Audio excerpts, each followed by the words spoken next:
बिहार में सियासी घमासान, डिप्टी सीएम सिन्हा के आरोपों से गरमाई राजनीति, बीजेपी ने तेजस्वी के जेल जाने की भविष्यवाणी की।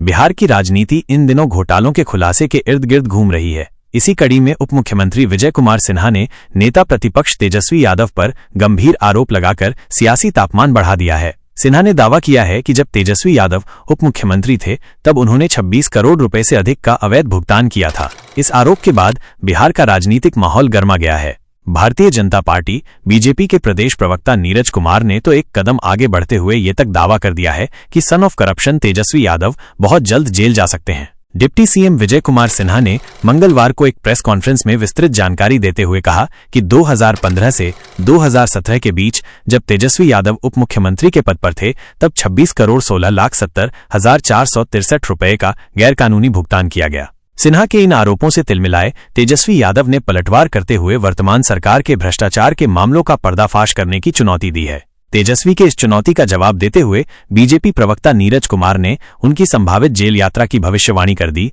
जिससे राजनीतिक गलियारों में नई चर्चा छिड़ गई है। बीजेपी प्रवक्ता नीरज कुमार ने तेजस्वी यादव के आरोपों को खोखला बताते हुए कहा कि उनके पास कोई प्रमाण नहीं है। उन्होंने तेजस्वी को सन ऑफ करप्शन और उनके परिवार को बिहार में भ्रष्टाचार का जनक बताया। नीरज कुमार ने यह भी कटाक्ष किया कि 1 साल पहले तक तेजस्वी को बिहार स्विट्जरलैंड जैसा दिख रहा था और अब उनके पास कोई मुद्दा नहीं है। तेजस्वी जाएंगे जेल में, बीजेपी का दावा। नीरज कुमार ने बेतिया में डीईओ के पास करोड़ों रुपए की बरामदगी का जिक्र करते हुए कहा कि इसे स्थानीय सांसद संजय जायसवाल ने उजागर किया था। उन्होंने ये भी कहा कि डिप्टी सीएम विजय कुमार सिन्हा ने विभाग में अनियमितताओं की जांच कर कई खुलासे किए हैं। नीरज कुमार ने जोर देकर कहा कि तेजस्वी यादव पर मुकदमों की कार्रवाई चल रही है और संभावना है कि वो जल्द ही जेल जाएंगे। दम है तो साबित करें, बीजेपी की चुनौती।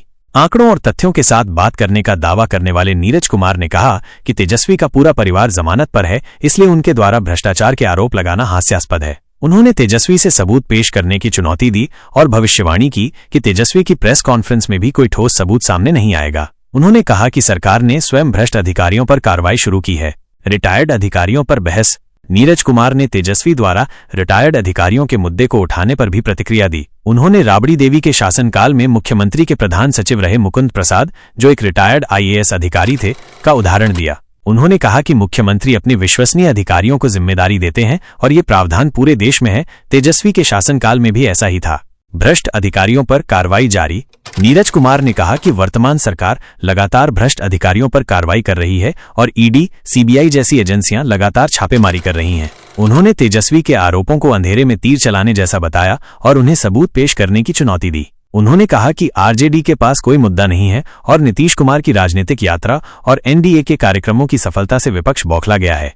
नीरज कुमार ने मंत्री नीरज कुमार बबलू के विभाग में कई ठेकों को रद्द करने का भी उल्लेख किया और कहा कि विजय कुमार सिन्हा ने सबूतों के साथ ये उजागर किया है कि तेजस्वी के कार्यकाल में एक विशेष ठेकेदार को अतिरिक्त भुगतान किया गया था। ये मामला अब कोर्ट और पुलिस के संज्ञान में है। उन्होंने ये भी आरोप लगाया कि तेजस्वी यादव कार्यकर्ता सम्मान यात्रा के बहाने पैसा वसूल यात्रा पर निकले हैं और ईडी तथा आर्थिक अपराध इकाई उन पर नजर रख रही है। अंत में नीरज कुमार ने तेजस्वी को उनके माता पिता के शासनकाल की याद दिलाई, जब उनके मामा सुपर सीएम थे और बिहार में साला मामा टैक्स लगता था। उन्होंने तेजस्वी को चुनौती दी कि यदि उनमें दम है तो वे उस भ्रष्टाचार को उजागर करें और सरकार कार्रवाई करेगी।